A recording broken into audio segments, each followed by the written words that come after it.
इस वक्त आपको बता दें, राज्यसभा सीट के लिए लॉबिंग शुरू हो गई है। राज्यसभा की रेस में मोहनलाल बड़ौली और संजय भाटिया हैं। कुलदीप बिश्नोई का नाम भी चर्चा में है। सूत्रों के हवाले से खबर सामने आ रही है। सुनीता दुग्गल और सुधा यादव के नाम की भी चर्चा चल रही है। बीजेपी नेता पार्टी के वरिष्ठ नेताओं से मुलाकात कर रहे हैं। बड़ी जानकारी इस वक्त आपको दे रहे हैं। राज्यसभा की सीट के लिए अब लॉबिंग शुरू हो चुकी है। कई नेताओं का नाम सामने आ रहा है।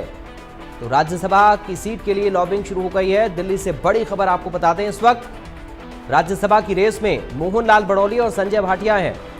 कुलदीप बिश्नोई का नाम भी चर्चा में चल रहा है। ये सूत्रों के हवाले से बड़ी जानकारी मिल रही है। साथ ही सुनीता दुग्गल और सुधा यादव के नाम की भी चर्चा इस वक्त हो रही है। बीजेपी नेता पार्टी के वरिष्ठ नेताओं से अब मुलाकात कर रहे हैं। तो बड़ी जानकारी इस वक्त सामने आ रही है। राज्यसभा चुनाव से जुड़ी ये खबर है। राज्यसभा की सीट के लिए लॉबिंग शुरू हो गई है। लगातार अब बीजेपी के दिग्गज नेताओं के साथ मुलाकात नेताओं की चल रही है। तस्वीरें आप देख सकते हैं। राज्यसभा की रेस में मोहनलाल बड़ौली, संजय भाटिया का नाम चल रहा है। इसमें कुलदीप बिश्नोई का नाम भी चर्चा में चल रहा है। ये भी खबर देखिए, मुलाकात अमित शाह से कुलदीप बिश्नोई ने भी की और सुनीता दुग्गल, सुधा यादव का नाम भी सामने आ रहा है। राज्यसभा की सीट के लिए अब लॉबिंग शुरू हो चुकी है। नेताओं के मिलने का सिलसिला दिग्गजों के साथ लगातार जारी है। तस्वीरें इन मुलाकातों की सामने आ रही हैं। अब देखिए, राज्यसभा की सीट के लिए लॉबिंग शुरू हो चुकी है। कौन कौन से नाम हैं, कौन कौन से नाम चर्चा में चल रहे हैं, ये समझिए। बीजेपी नेता पार्टी के वरिष्ठ नेताओं से मुलाकात कर रहे हैं। पार्टी के वरिष्ठ नेताओं से बीजेपी के नेताओं की मुलाकात राज्यसभा सीट को लेकर संभवतः हो रही है। 3 से 10 दिसंबर तक राज्यसभा के लिए नामांकन होना है।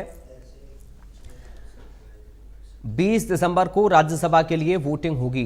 तो 3 से 10 दिसंबर तक नामांकन और 20 दिसंबर को वोटिंग। राज्यसभा सीट के लिए बीजेपी के पास बहुमत है और इसको लेकर लगातार रिएक्शंस भी नेताओं के मिल रहे हैं। कृष्णलाल पवार के इस्तीफे के बाद ये सीट खाली हुई है और अब इस पर चुनाव होना है। इसराना से विधायक चुने गए हैं कृष्णलाल पवार और अब राज्यसभा की सीट खाली हुई है उनके विधायक चुने जाने के बाद। नायब सैनी सरकार में अब कृष्णलाल पवार मंत्री हैं विधायक बनने के बाद। इससे पहले अब देखिए, रेस में कौन कौन है। संजय भाटिया हैं, मोहनलाल बड़ौली हैं, कुलदीप बिश्नोई का नाम भी चल रहा है। तो ये 3 नेता रेस में। इनके अलावा और भी नाम हैं। सुनीता दुग्गल और सुधा यादव का नाम भी रेस में चल रहा है। तो सुधा यादव और सुनीता दुग्गल का नाम भी रेस में है। ये भी खबरें बता रही हैं। संजय भाटिया हैं, मोहनलाल बड़ौली हैं, कुलदीप बिश्नोई हैं, सुनीता दुग्गल हैं, सुधा यादव हैं। ये 5 नाम इस वक्त चर्चा में चल रहे हैं, जिनमें 2 महिलाएं हैं। सुनीता दुग्गल और सुधा यादव का नाम भी चर्चा में चल रहा है। तो राज्यसभा की रेस में कौन कौन है, किन किन नामों की चर्चा हो रही है, तो ये नाम आपको हम बता रहे हैं। और मुलाकात जिन नेताओं ने की है वरिष्ठ नेताओं से, उनकी तस्वीरें भी आप देख सकते हैं। और बड़ी खबर आपको बता दें, बड़ी जानकारी इस वक्त सामने आ रही है। तो राज्यसभा चुनाव से जुड़ी हुई खबर है। बीजेपी अध्यक्ष जेपी नड्डा से कुलदीप बिश्नोई मिले हैं। जेपी नड्डा के दिल्ली आवास पर उनसे कुलदीप बिश्नोई ने मुलाकात की है। हरियाणा से जुड़े मुद्दों को लेकर चर्चा जेपी नड्डा से हुई कुलदीप बिश्नोई की। केंद्रीय मंत्री मनोहर लाल से भी कुलदीप बिश्नोई ने मुलाकात की है। तो मनोहर लाल से भी मिले हैं कुलदीप बिश्नोई। कल गृह मंत्री अमित शाह से मिल चुके हैं। उनकी तस्वीरें हमने आपको दिखाई। अमित शाह से मिलने की, मुलाकात की तस्वीरें भी सामने आई। और अब ये खबर सामने आ रही है कि बीजेपी अध्यक्ष जेपी नड्डा से भी कुलदीप बिश्नोई ने मुलाकात की है और केंद्रीय मंत्री मनोहर लाल से भी मिले हैं कुलदीप बिश्नोई। ये मुलाकात की तस्वीरें जरा आप देखिए। दिल्ली में जेपी नड्डा के आवास पर उनसे मुलाकात की है कुलदीप बिश्नोई ने। हरियाणा से जुड़े मुद्दों को लेकर चर्चा हुई, ये खबर सामने आ रही है इस मुलाकात में। मनोहर लाल से मुलाकात की तस्वीर आप देख सकते हैं। जेपी नड्डा से मुलाकात की तस्वीर सामने आई है कुलदीप बिश्नोई की, और मनोहर लाल से भी कुलदीप बिश्नोई ने मुलाकात की है। इससे पहले कल अमित शाह से मुलाकात की थी, वो तस्वीर भी हमने आपको दिखाई। और अब बीजेपी के राष्ट्रीय अध्यक्ष जेपी नड्डा और केंद्रीय मंत्री मनोहर लाल से मुलाकात कुलदीप बिश्नोई ने की है। ब्यूरो चीफ दीपक शर्मा इस वक्त हमारे साथ लाइव जुड़ गए हैं। दीपक, लगातार अब लॉबिंग शुरू हो गई राज्यसभा की सीट के लिए। शुरुआती तौर में 5 नामों पर चर्चा हो रही है। कुलदीप बिश्नोई ने भी वरिष्ठ नेताओं से मुलाकात की है। मुलाकात की तस्वीरें लगातार सामने आ रही हैं अलग अलग नेताओं के। क्या कुछ चल रहा है अभी हरियाणा से लेकर दिल्ली तक?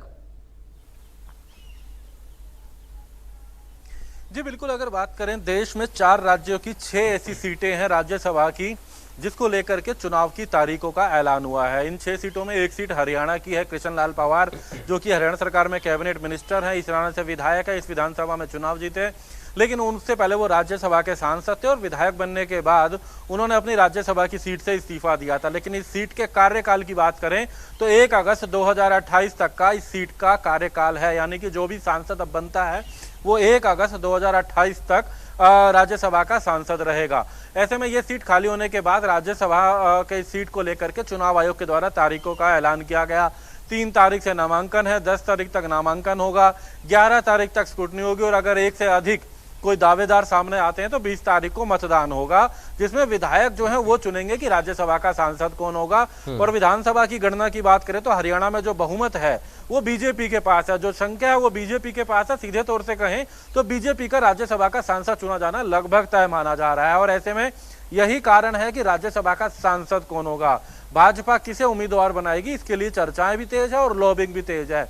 लॉबिंग में सबसे बड़े नाम जिस तरीके से अभी हमने तस्वीरों में दिखा है कि मोहन लाल बडोली प्रदेश भाजपा के अध्यक्ष हैं, उनका नाम इसमें है। संजय भाटिया जो कि करनाल से पूर्व में सांसद रहे हैं, लेकिन इस बार क्योंकि मनोहर लाल को उम्मीदवार बनाया गया था तो ऐसे में वो जो है संजय भाटिया पूर्व सांसद हैं करनाल के, उनका नाम चर्चा में है। ऐसे में सुनीता दुग्गल जो सिरसा से पूर्व सांसद है वो भी इस दौड़ में है।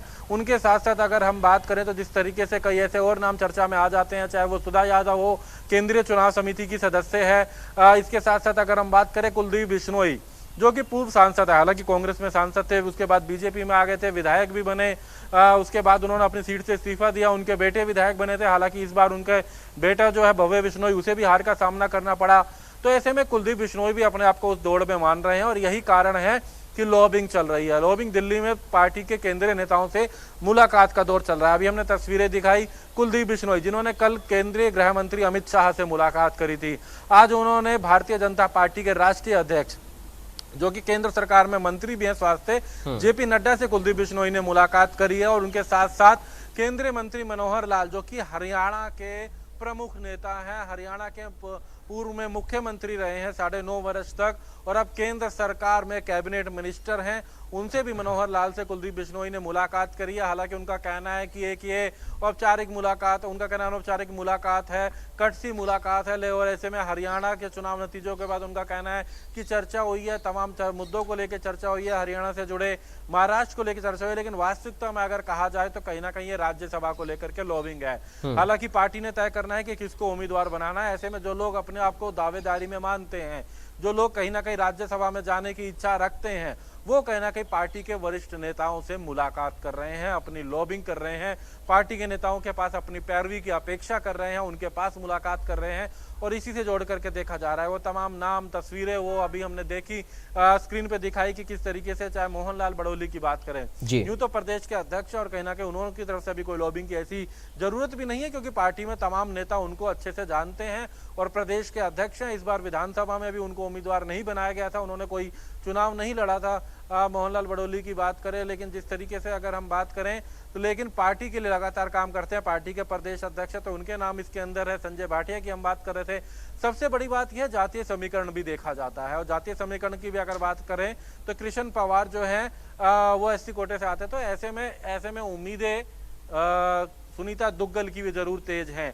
उनको भी उम्मीद है कि शायद उनको इस बार मौका मिल जाए। ओबीसी कोटे की बात की जाए तो सुधा यादव की है। सुधा यादव लगातार लोकसभा की टिकट का इंतजार कर रही है, उनको लोकसभा में इस बार भी उम्मीद थी, नहीं मिली। राव इंद्रजीत को गुरुग्राम से मिली, भिवानी महेंद्रगढ़ से धर्मवीर को मिली, दोनों सीटों पर जीत भी मिली बीजेपी को। लेकिन अब ऐसे में राज्यसभा से उनको कयास है, ये उम्मीदें हैं कि शायद पार्टी उनके बारे में सोचे। लेकिन फिलहाल ये चर्चाएं और कयास और तमाम उम्मीदें हैं पार्टी के नेताओं को, जो पार्टी के केंद्रीय नेतृत्व से उम्मीद करते हैं। और ऐसे में इन तमाम नामों पर चर्चा भी है, चर्चा के साथ लॉबिंग है, पैरवी है अपने नाम को लेकर के। और इसका दौर दिल्ली में मुलाकातों का दौर चल रहा है। मुलाकातों में लगातार पार्टी के केंद्रीय नेताओं से मुलाकात कर रहे हैं क्योंकि ये तय है कि राज्यसभा में जिसको भी उम्मीदवार बनाया जाएगा उसका राज्यसभा में पहुंचना लगभग तय माना जा रहा है। क्योंकि आंकड़े की बात करें, संख्या की बात करें विधायकों की, वो बीजेपी के पास है। 48 अपने विधायक, 3 समर्थित विधायक, 51 की वो संख्या है जो काफी है। और ऐसे में उम्मीद भी यही है कि कांग्रेस अपना शायद उम्मीदवार भी ना उतारे, क्योंकि 37 ही विधायक उनके पास है। तो ऐसे में कांग्रेस अपना उम्मीदवार भी नहीं उतारती तो शायद मतदान की भी जरूरत ना पड़े।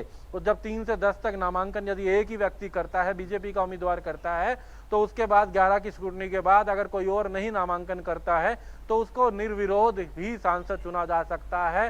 तो ऐसे में बीजेपी की उम्मीदें, बीजेपी के नेताओं की उम्मीदें, जो सांसद की टिकट चाहते हैं, जो राज्यसभा की टिकट चाहते हैं, उनकी उम्मीदें लगातार अब पार्टी पर हैं। पार्टी में लगातार लॉबिंग का दौर चल रहा है। जी दीपक, आपने जैसा कि बताया अलग अलग नेताओं के जिनके नाम चल रहे हैं, तमाम सारे समीकरण हैं, जातिगत समीकरणों की बात करें, सियासी समीकरणों को देखें, उनका बैकग्राउंड देखें, एक निष्ठा पर भी गौर किया जा सकता है। क्योंकि आपने जैसा बताया बड़ौली साहब के बारे में, उन्होंने जिस तरह का काम किया चुनाव में, या फिर जिस तरह प्रदेश के संगठन की जिम्मेदारी को निभाया, उसके बाद माफ़ कीजिएगा, चाहे हम कुलदीप बिश्नोई की बात करें, संजय भाटिया की बात करें, उधर सुनीता दुग्गल को भी जब टिकट नहीं मिला था तब भी उनसे पूछा गया कि अब क्या कुछ उनका रहेगा आगे राजनीति में, तो उन्होंने यही कहा था कि पार्टी के साथ बनी रहेंगी, पार्टी जो जिम्मेदारी देगी या फिर जिस तरीके की आगे चीज़ें रहेंगी पार्टी में, वो तमाम वो निभाती हुई नजर आएंगी। तो निष्ठा पे देखी जा सकती है कि कौन किस तरह से, अगर पहले उनको दरकिनार किया गया तो आगे किस तरह उनको फिट किया जा सकता है। सुधा यादव को भी अगर हम देखें तो देखिए, तमाम समीकरण पार्टी भी देखती है। अगर हम मोहनलाल बड़ौली की बात करें, हरियाणा भाजपा के मुखिया हैं, प्रदेश के अध्यक्ष हैं, और एक बड़ी जिम्मेदारी इनके पास विधानसभा चुनावों में थी और एक बड़ी जीत भी इन्होंने भाजपा को दिलवाई। वो जीत भी भाजपा को मिली जो 2014 में या 2019 में भी जो मिली थी, उससे भी बड़ा आंकड़ा अब बीजेपी के पास इस विधानसभा चुनावों में आया है। उससे बड़ी जीत बीजेपी को इस विधानसभा चुनाव में मिली है। तो मोहनलाल बड़ौली प्रदेश अध्यक्ष है, लेकिन कोई उनके पास विधानसभा या लोकसभा का उन्होंने चुनाव, लोकसभा में हालांकि वो उन्होंने जरूर चुनाव लड़ा था, लेकिन विधानसभा में उनको टिकट नहीं रही इस बार, और वो कहीं ना कहीं राज्यसभा के तौर पर उनका नाम देखा जा रहा था। यूं तो चर्चाओं में नाम कुछ और भी थे। ओपी धनखड़ जो कि भारतीय जनता पार्टी के राष्ट्रीय सचिव हैं, लेकिन जातीय समीकरण, भले ही पार्टी इस बात को ऑन रिकॉर्ड ना कहे, कई मायनों में अहम होता है। हाल ही में हमने देखा था कि किरण चौधरी को भेजा गया था राज्यसभा में, और ऐसे में इस बार जाट चेहरा जाए इसकी उम्मीदें कम है, इसलिए ओपी धनखड़ को हम उस दौड़ में नहीं कह सकते हैं। फिलहाल उनके नाम को लेकर के अभी तक पार्टी हाईकमान के पास चर्चा में ओपी धनखड़ का नाम नहीं है, लेकिन कहीं ना कहीं उम्मीदें ओपी धनखड़ को भी हैं। उनको हालांकि विधानसभा में बादली तो उम्मीदवार बनाया गया था, लेकिन बाकी जो 5 नाम हैं उनमें हम बात कर रहे हैं, हर किसी का कहीं ना कहीं एक बड़ा कारण है। चाहे वो प्रदेश अध्यक्ष मोहनलाल बड़ौली की बात करें कि कोई चुनाव नहीं लड़ा और पार्टी को मजबूती से विधानसभा में लेकर के आए, उनके साथ साथ संजय भाटिया जो करनाल से सांसद थे, लेकिन इस बार उनकी जगह मनोहर लाल को टिकट दी गई थी। इस कुलदीप बिश्नोई की बात करें, जो कहीं ना कहीं इस बार इस उम्मीद लगाए बैठे हैं कि पार्टी उनको उम्मीदवार बनाएगी।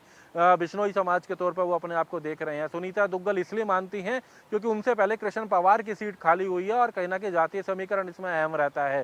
सुधा यादव जो कि कहीं ना कहीं पार्टी में एक बड़ा कद रखती हैं, केंद्रीय संसदीय बोर्ड, केंद्रीय चुनाव समिति की वो सदस्य है, उस समिति की जिसमें 11 सदस्य हैं, जिसमें प्रधानमंत्री हैं, गृह मंत्री हैं, रक्षा मंत्री हैं, पार्टी अध्यक्ष, उसी में ही सुधा यादव भी हैं उन नेताओं में। लेकिन फिलहाल वो संसद की या लोकसभा की या उनको कोई ऐसी उम्मीदवारी में नहीं रही, तो इस बार राज्यसभा की उम्मीद लगा के बैठी हैं कि हाईकमान उन पर निर्णय ले सकता है। लेकिन फिलहाल जो मजबूत नामों की अगर हम बात करें, मजबूत नामों में मोहनलाल बड़ौली का नाम देखा जा रहा है। उनके साथ में अगर बात करें संजय भाटिया का या कोई तीसरा नाम आता है तो वो सुनीता दुग्गल का हो सकता है। लेकिन जो नाम और चर्चा में है वो लोग अपनी लॉबिंग चाहते हैं, उम्मीदवारी चाहते हैं। यही कारण है पार्टी के नेताओं से मुलाकात कर रहे हैं, कटसी मुलाकात इसे कहा जा रहा है। लेकिन कहीं ना कहीं एक अपनी जाकर जब मुलाकात होती है, हरियाणा को लेकर चर्चा होती है, अपनी बात सामने रखने का मौका मिलता है, यही तमाम नेता इस वक्त कर रहे हैं। और इसी से जोड़ करके हम ये तस्वीर देख रहे हैं जिसमें 2 मुलाकातें कुलदीप बिश्नोई ने आज करी।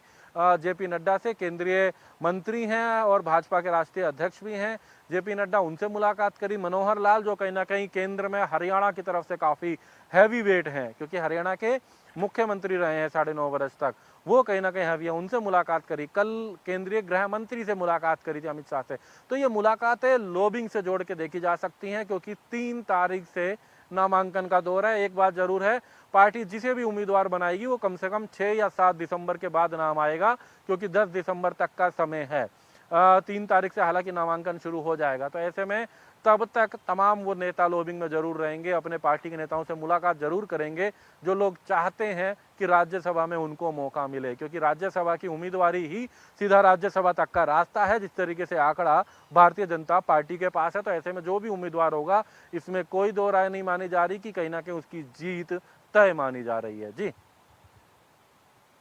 पूरी बातचीत के लिए तो हमारे ब्यूरो चीफ दीपक शर्मा को आप सुन रहे थे। उन्होंने एक एक नाम को विस्तार से समझाया कि किस तरह के समीकरण उन नामों पर फिट हो रहे हैं या फिर किस तरह माहौल राज्यसभा की सीट को लेकर बनाया जा रहा है। नेताओं के द्वारा वरिष्ठ नेताओं से मुलाकात की जा रही है। अब बीजेपी के नेता लगातार इस बात का दावा कर रहे हैं कि हम ये चुनाव जरूर जीत जाएंगे, चूंकि पूर्ण बहुमत है बीजेपी के पास में। सुनिए जरा क्या रिएक्शन बीजेपी के नेताओं का है।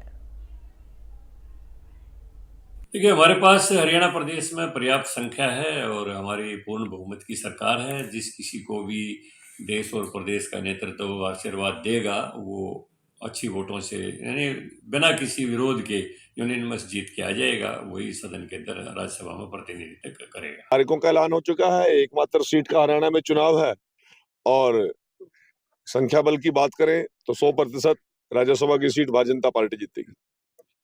उम्मीदवार का ऐलान ये कुछ चीजें केंद्र के और प्रदेश नेतृत्व के विषय हैं। मैं तो एक कार्यकर्ता के रूप में सिर्फ इतनी बता सकता हूं कि संख्या बल हमारी पूरी है और शायद विपक्ष के लोग अपना उम्मीदवार भी न उतारे।